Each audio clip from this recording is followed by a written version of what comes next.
Capítulo 30. La ascensión de José ben Jacobo. Queridos míos, la paz sea con vosotros. Estamos aquí reunidos para poder ser alimentados como el pastor alimenta a su rebaño. Recibamos con gusto este banquete de buenas noticias que está servido ante nosotros. Ahora voy a compartir con vosotros mis más preciados recuerdos de lo que viví durante este último año, en el hermoso y tranquilo valle en los altos Himalayas. Mi padre y yo vivíamos cómodamente en nuestros respectivos lugares. Estábamos en constante comunión con los maestros y sus consortes, hombres y mujeres, visibles e invisibles. Caminábamos con Babaji diariamente. Llevábamos a cabo vigilias cada noche, abrazando a toda la humanidad en nuestros corazones y extendiendo nuestras oraciones de luz a la Madre Tierra. Era nuestro deseo más profundo facilitar una evolución pacífica para este amado planeta, cuyos dolores de parto eran grandes. El recuerdo de los últimos días que pasé con mi Padre terrenal es como un tesoro precioso que guardo en mi corazón. Quiero que sepáis que mi Padre y yo fuimos testigos de la presencia de muchas personas en cuerpos de luz, que vinieron a este gran retiro de maestros ascendidos desde todos los cuadrantes del planeta, para reunirse con nosotros mientras sus cuerpos físicos estaban dormidos. Todos recibimos instrucciones y nos preparamos para nuestras diferentes tareas. Durante la noche, tú también vas en espíritu a varios retiros de maestros ascendidos para recibir enseñanzas y tareas que cumples mientras tu cuerpo físico y tu mente duermen. He venido a apoyar tu despertar con mi ejemplo para que puedas desempeñar tus importantes funciones de manera consciente a la luz del día. Cuando llegaba el verano en los altos Himalayas y se acercaba el momento de nuestra partida, Babaji me llevó a una cueva muy remota donde debía permanecer solo por un tiempo indefinido. Había nieve alrededor de la cueva y la temperatura era bajo cero durante todo el día. No tenía comida y solo llevaba una vestimenta mínima. Después de quitarme las botas, fui llevado a los rincones oscuros de la caverna. Podía sentir las energías de muchos iniciados que habían estado allí antes que yo. No había fuego, ni ninguna fuente de calor o luz. Babaji me pidió que me quitara la capa y la dobló como un cojín sobre el que me senté. Entonces me ungió y frotó mi cuerpo desnudo con cenizas. Después de bendecirme colocando sus manos sobre mi cabeza y hombros, dejó la cueva y rodó una piedra para cubrir la entrada. Estaba en total oscuridad.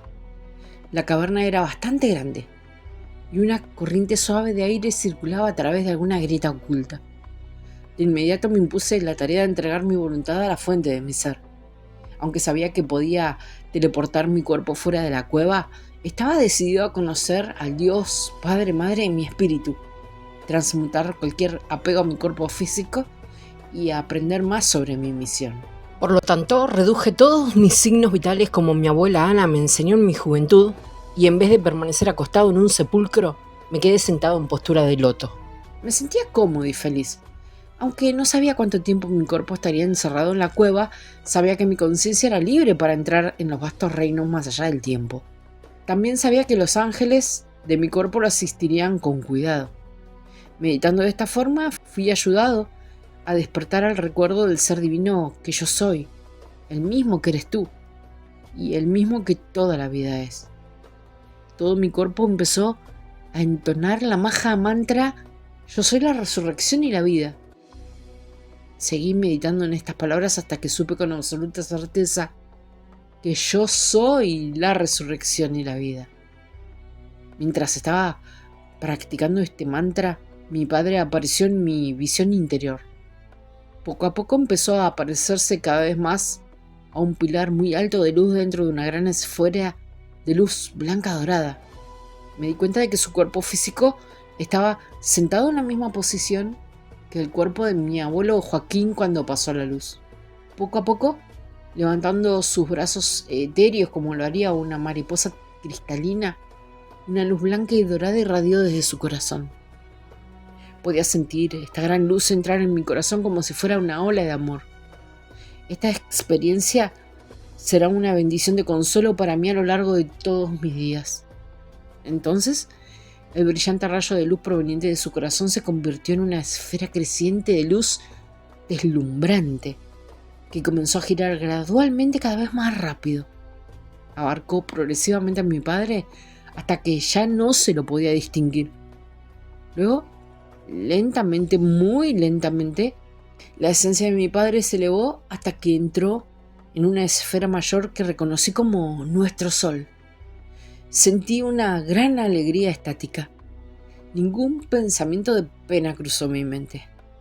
No fue hasta después de que Babaji viniera a buscarme cuando volví más plenamente a la conciencia de mi cuerpo, mientras caminaba alejándome de la cueva, que me di cuenta de que había sido testigo de la ascensión de mi padre del plano físico.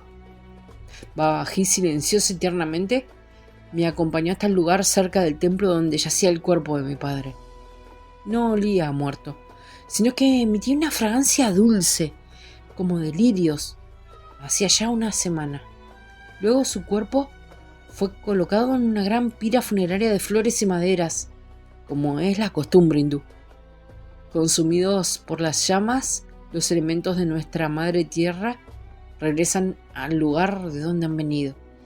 Y así le di mi honor y honor a nuestro padre y esposo de nuestra madre en su transición. Detengámonos ahora para ofrecer nuestras oraciones y salmos en memoria de José Ben Jacobo. Y con esto ahora os doy testimonio de que la muerte no es nada, y que nuestro Padre sigue vivo, su conciencia inmortal accesible a través de nuestras oraciones. Cree según tú elijas, pero de esto estoy seguro: todo iniciado que se embarque en el viaje hacia la automaestría debe eliminar el último vestigio de temor a la muerte física. He venido para invitaros a seguir el ejemplo que dio mi Padre, y que yo daré también, cumpliendo así con todas las cosas. Me doy cuenta de que algunos de vosotros sois escépticos. Cuestionáis y dudáis de mis palabras porque mi apariencia es humana y soy uno de vuestros familiares, el hijo de un carpintero. Sin embargo, es solo porque has olvidado tu propia divinidad poderosa que cuestionas mis palabras. Pero os digo que pronto, cuando haya conseguido todo lo que los maestros me enseñaron, volveré a vosotros y os proporcionaré un testigo interno, ya sea en este cuerpo o en otro cuerpo, en un tiempo muy lejano. Tu alma llegará a conocer a mi Dios, Padre, Madre, que me ha enviado para ser un ejemplo de vida eterna. Ahora os dejaré, para que contempléis y celebréis la buena noticia que os he dado. Santiago, el tío Jacobo y yo hemos regresado a salvo con vosotros. Nuestro hermano José el joven reside en la India, donde presta un valioso servicio a las multitudes como un apreciado médico. Vamos a recitar todos juntos una oración de gracias por todo lo que tenemos, porque se nos ha proporcionado ampliamente todo lo bueno. Estoy aquí en el plano terrestre para hacer la voluntad de mi Padre y para preparar el camino para que puedas volver a aquel que te llama, a descansar del largo viaje de tu alma. He compartido mis recuerdos más preciados con vosotros y he cumplido todo lo que era mi intención y aún más cuando inicié mi peregrinación a la India siendo un muchacho.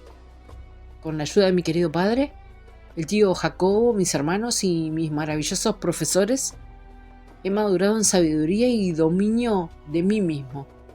Ahora entiendo el funcionamiento maravilloso de mis cuerpos físico y sutil. He sido testigo del poder de los estados de conciencia enfocados y expandidos que pueden lograr lo que la mayoría de la gente llamaría milagros.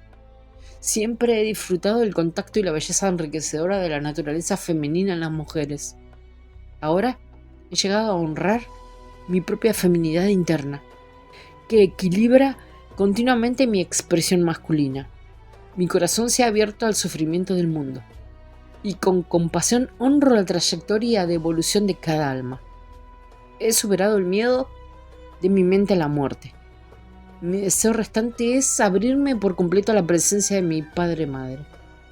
Ese deseo me lleva a dejaros de nuevo la próxima primavera, después de ir y realizar una ofrenda al templo de Jerusalén durante la Pascua. Siento la llamada de pasar por el desierto de Sinaí, renovar la amistad con la hermandad allí y luego proceder a Egipto para recibir más iniciaciones.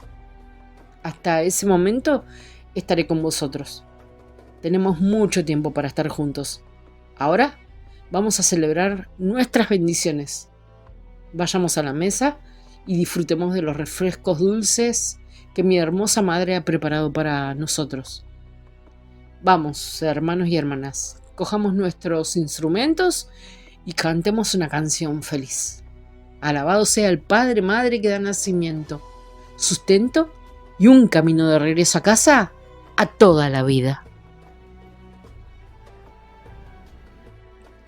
Capítulo 31. Las iniciaciones de Yeshua en Egipto. Las semanas que Yeshua estuvo con nosotros después de su regreso de los Himalayas fueron profundas e iluminadoras para todos los que estuvimos en comunión con él. Todos nos beneficiamos de su presencia, mientras él continuaba creciendo en estatura y fuerza espiritual. Disfrutamos de las frecuentes visitas de Yeshua al Carmelo, uno de sus destinos preferidos, a la vez que viajaba y se familiarizaba con la población diversa y las regiones rurales de lo que llamas la Tierra Santa. Parte de nuestra familia se reunió en casa de María Ana en Nazaret para celebrar el equinoccio de primavera del año 22 después de Cristo. Yeshua anunció que iba a emprender el viaje al Sinaí y a Egipto por un tiempo prolongado y que podría incluir una visita a Grecia antes de regresar a casa. Al hablar de la cercana peregrinación de Yeshua, decidimos que muchos de nosotros iríamos a Jerusalén para la Pascua, así que nos dirigimos en grupo a la ciudad amurallada, magnífica en su exterior y corrupta en su interior. Aunque Yeshua había visitado Jerusalén con su padre en numerosas ocasiones, era la primera vez que yo acompañaba a mi nieto a la ciudad de David. El día antes de la iniciación de la Pascua, José de Arimatea y yo caminamos con Yeshua por las antiguas calles estrechas y atestadas de todo tipo de peregrinos, comerciantes y soldados romanos. Jerusalén era radicalmente diferente a como había sido 600 años antes, cuando yo llegué por primera vez a vivir allí. Durante la semana de Pascua, Yeshua, que ahora tenía casi 25 años de edad, pasó la mayor parte de su tiempo en el patio de los escribas, hablando, leyendo y exponiendo sobre la ley y los profetas. Los ancianos estaban maravillados con su conocimiento y su sabiduría. Algunos trataron de probarlo y desacreditarlo, tendiéndole trampas para poder atraparlo. Durante todo el proceso, mi nieto mantuvo una compostura calmada y segura. Cuando menos se lo esperaban, insertaba una parábola, un acertijo o una broma para aligerar la tensión. A medida que pasaban los días, una multitud comenzó a reunirse a su alrededor para escuchar sus palabras. El sumo sacerdote del templo miraba con una expresión grave y a veces con el ceño fruncido. ¿Quién era este joven de Galilea? ¿Cómo era posible que un hombre de Nazaret pudiera exponer las escrituras con total autoridad? Cuando comenzó a recopilar información sobre Yeshua, el sumo sacerdote se volvió cada vez más ansioso. Era la costumbre que para que un hombre fuera designado como rabino y poder oficiar en la sinagoga o en el templo, tenía que estar casado.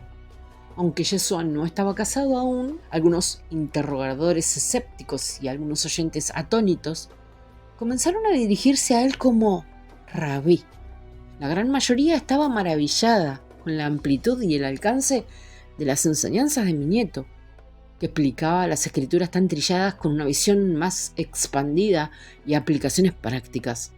Así que la gente comenzó a preguntarse acerca de él. ¿Podría ser este el maestro de justicia que había sido profetizado? Algunos siguieron con su escepticismo autoimpuesto y otros miraban a Yeshua con un atisbo de esperanza de liberación, esperando que la luz de un líder carismático encendiera sus corazones como una hoguera.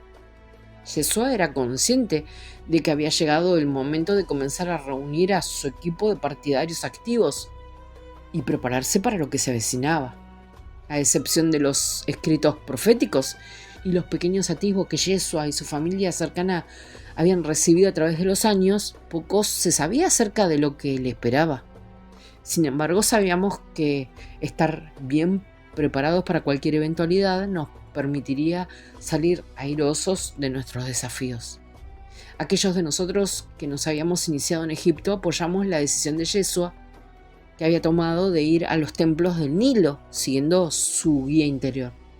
Nos quedamos en Jerusalén durante 3 semanas.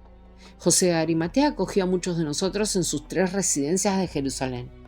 Durante ese tiempo, Yeshua se reunió con varios de sus primos y amigos para hablarles de su viaje e invitarlos a que lo acompañaran en su peregrinación al monte Sinaí a Egipto. Juan ben Zacarías, Lázaro, Judas Iscariote y varios otros de la comunidad de Qumran aceptaron ir hasta el monte Sinaí, donde permanecerían hasta que fueran llamados a volver a Qumran. Mariam y Natanael habían declarado hacía mucho tiempo su intención de acompañarlo. El hijo de ambos, Benjamín, que tenía 5 años y había nacido con una parálisis incapacitante, se quedaría conmigo en el Monte Carmelo. María Magdalena también había expresado anteriormente que había sido llamada interiormente a acompañarlo.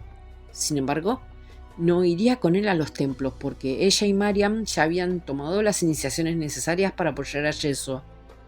Ellas y el marido de Mariam, Natanael, se quedarían en Heliópolis con su tía Mariamne. Santiago ben José y Juan ben Zebedeo expresaron su deseo de realizar iniciaciones avanzadas en alguno de los templos egipcios. En el último momento, Santiago ben Zebedeo y su amigo Andrés ben Jonás también decidieron unirse a la peregrinación. Permitidme recordaros una vez más que estos viajes, así como las peregrinaciones de Yeshua a Gran Bretaña, la India y Egipto, no hubieran sido posibles si no hubiera sido por la habilidad en los negocios y la generosidad de su tío José de Arimatea. Debido a que nosotros los esenios estábamos acostumbrados a la vida comunal en la que la colaboración armoniosa y compartir nuestra abundancia se practicaba todos los días, fue posible que el equipo de apoyo de Yeshua se formara fácilmente y se preparara armoniosamente para su expedición a Egipto. Se dispuso que Yeshua y sus compañeros salieran en la próxima luna llena. Se mandó el mensaje con antelación a mi hija Mariamne de que Yeshua y un número de familiares se dirigían a su casa en Heliópolis a través del monte Sinaí. José de Arimatea contrató a varios guías inteligentes y de confianza para supervisar el viaje, y proveedores externos proporcionaron suficientes camellos, caballos, bueyes y burros, además de carros para la comodidad de todos. A lo largo de la ruta hacia el monte Sinaí, el grupo de Yeshua descansó en una serie de pequeños campamentos y comunidades aisladas. En los distintos lugares de parada a lo largo de la ruta comercial hacia el sur y el interior, había seguidores del camino del Maestro de Justicia que estuvieron encantados de ofrecer su hospitalidad. Cuando llegaron a la falda del monte Sinaí, algunos de los ancianos reconocieron a Yeshua y recordaron las iniciaciones que tomó allí cuando tenía 8 años de edad. Todo el mundo fue acogido en el tranquilo santuario del Sinaí, que ha servido a la humanidad durante eones. Un remanente de la Hermandad de la Luz continúa hoy en día soportando el aislamiento y la aridez de este lugar, con el fin de servir a la humanidad en este poderoso vórtice planetario. Varios compañeros de Yeshua tomaron iniciaciones en el monte Sinaí, y todos fueron invitados a leer los pergaminos y las tablas de la extensa biblioteca del monasterio.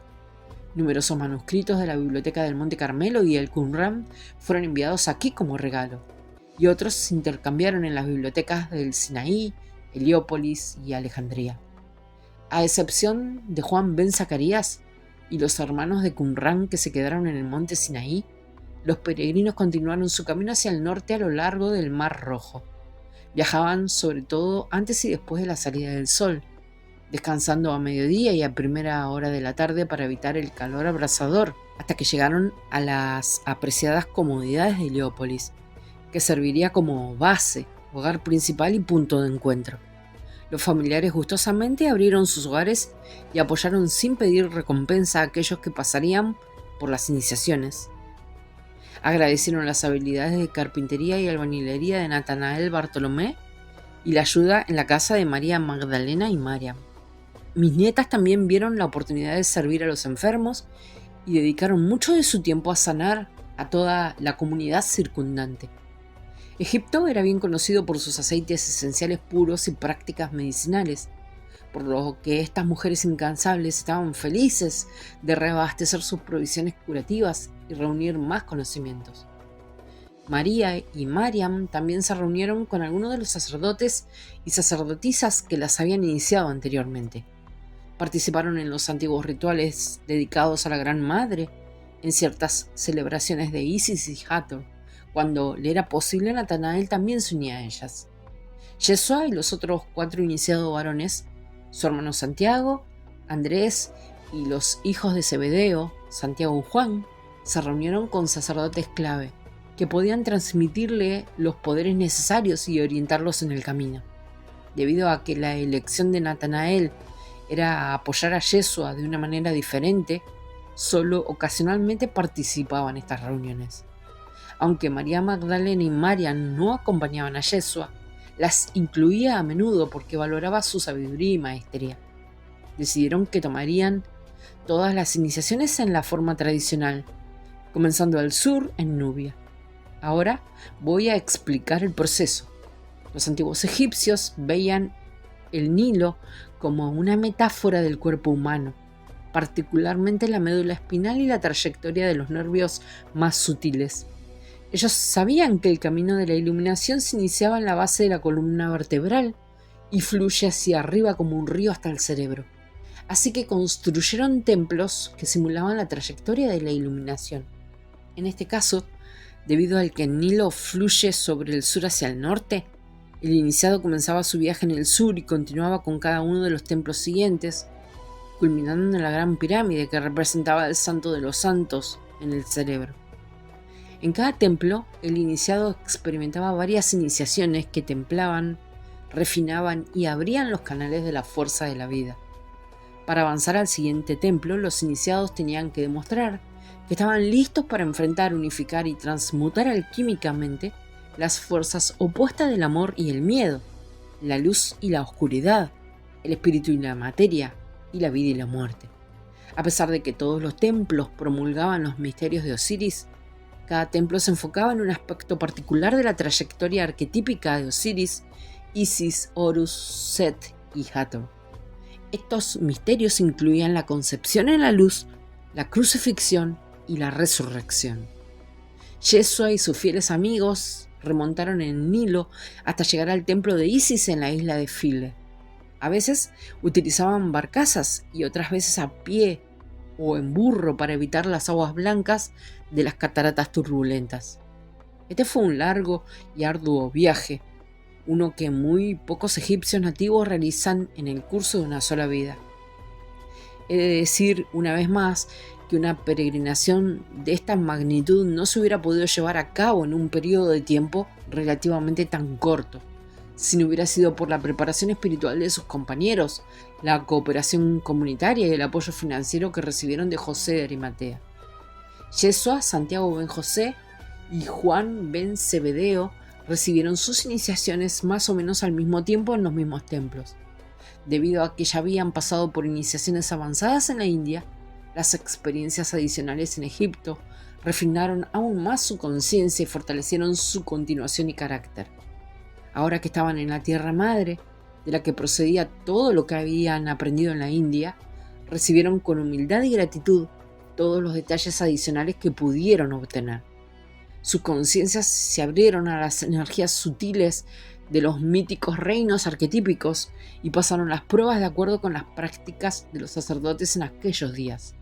Aunque gran parte del poder original de los antiguos misterios se había perdido, la pureza de las órdenes de Osiris, Pitágoras y Cíbeles eran mantenidas por un grupo secreto de altos iniciados y adeptos que aún oficiaban cuando era necesario. Grandes seres de la Hermandad de la Luz oficiaban los ritos de iniciación de paso en los planos internos. Ahora voy a compartir con vosotros algunos de los detalles más destacados que ocurrieron en varios de los templos, tal como Yeshua me los describiría más tarde. Una de las primeras iniciaciones con las que se enfrentaron fue en la cámara de iniciación del dios cocodrilo Sobek, en el templo de Kom Ombo. Después de haber superado con éxito las pruebas que los calificaban para entrar en el camino del iniciado en los templos de Isis y Osiris, los novicios fueron obligados a poner a prueba su intuición y enfrentar sus mayores temores con respecto a la supervivencia física. Bucearon a través de un pasaje laberíntico que pasaba por una piscina de cocodrilos hambrientos. Al dominar los centros inferiores de la naturaleza animal que se aferran a la seguridad, la lujuria y el poder competitivo, se despejaban y abrían los centros intuitivos y del corazón. De esta manera, el iniciado estaba preparado para recibir energías alquímicas más elevadas que activaban mayores poderes espirituales. El objetivo de todo este trabajo en los templos era alcanzar la iluminación, como demostró Horus, el arquetipo del dios supremo, cuando alcanzó su máximo cuerpo espiritual, llamado el Sau, el halo que se representa alrededor de la cabeza de un santo, o la cobra desplegando su capucha sobre la frente de una deidad egipcia, simbolizan la conquista de Sau y la unción de la luz presurosa llamada Aureus. Activar el Sau y el Aureus también significa que el iniciado ha sido ungido en los centros cerebrales por una vibración muy alta, que cambia permanentemente la neurofisiología y la conciencia, permitiendo así la experiencia de la inmortalidad consciente. Aquellas almas que han alcanzado este dominio se llaman Cristo, Buda o Maestro Ascendido, y su destino es trabajar abiertamente o en secreto como un servidor planetario. Yeso sabía que tenía que seguir el mismo camino que Horus había seguido. De hecho, las similitudes entre Isis y Osiris y su madre y su padre, así como la de Horus y él mismo, eran sorprendentemente claras. Debido a su experiencia en la India, sabía que estaba en el camino de alcanzar su cuerpo supremo de luz inmortal. Ahora puedes ver que las iniciaciones que prepararon a Yeshua o a cualquier otro iniciado pasado y presente tienen muy poco o nada que ver con la religión. Tienen que ver con cambiar las percepciones y comportamientos que están basados en el miedo de cada uno. Un iniciado que alguna vez haya tenido una identidad limitada o centrada en sí mismo se despierta para tener compasión hacia toda la vida como una expresión del propio ser divino. El camino de la iluminación requiere de una relación ética y expandida con uno mismo, con otras personas, con las polaridades, con el tiempo y con el espacio. Después de haber completado con éxito las arduas iniciaciones en Kom Ombo, Yeshua y sus compañeros continuaron Nilo abajo a otros templos incluyendo Edfu, Luxor, Karnak, Abydos y Dendera. En Dendera permanecieron durante 6 meses en el templo dedicado a Hathor, la diosa del amor sanador. En este caso, el objetivo principal era la apertura del centro del corazón a través del equilibrio de la intuición femenina y el intelecto masculino. Esta unión de polaridades se lograba mediante el cultivo y la disciplina de la energía sexual equilibrada a través del amor y ser consciente. En los días en que Yeshua realizó las iniciaciones en el templo de Hathor en Dendera, los jóvenes iniciados eran invitados a provocar su energía sexual con el fin de dominar esta poderosa fuerza vital procreadora. Esto se hacía solo después de pasar pruebas preliminares de creciente dificultad. Cuando los corazones de los iniciados estaban suficientemente claros y abiertos, es decir, cuando una gran parte del material subconsciente de sombra se había hecho consciente y sanado, podían participar en rituales extáticos interdimensionales con Hathor. A veces los iniciados permanecían en el templo de Hathor en Dendera durante meses o años, hasta que pasaban con éxito las pruebas y hasta que se daban las condiciones astrológicas ideales para ciertas iniciaciones individuales y de grupo. Por esto Yeshua y sus compañeros permanecieron en Dendera durante 6 meses, aprendiendo sobre el cálculo del tiempo, sobre los ciclos y los rituales de la diosa Hathor, y cómo canalizar la fuerza vital y la energía sexual, Sekhem, en el cuerpo.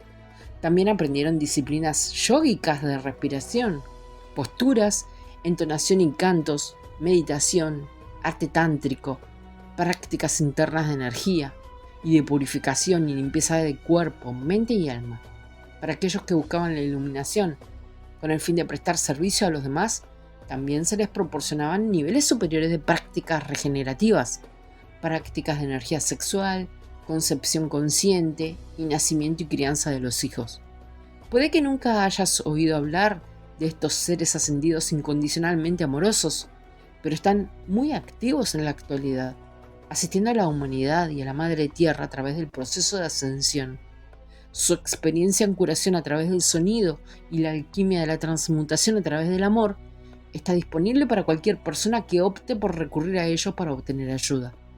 Con motivo de la última iniciación de Yeshua en Dendera, biloqué mi conciencia con el fin de ser una de las grandes sacerdotisas de Hathor que fueron testigos de este hermoso logro de poder personal. Cuando estés listo, es posible que tú también despiertes los poderes internos, al igual que mis nietos y nietas, que las sacerdotisas Hathores facilitan de acuerdo a lo que pides y a lo que crees.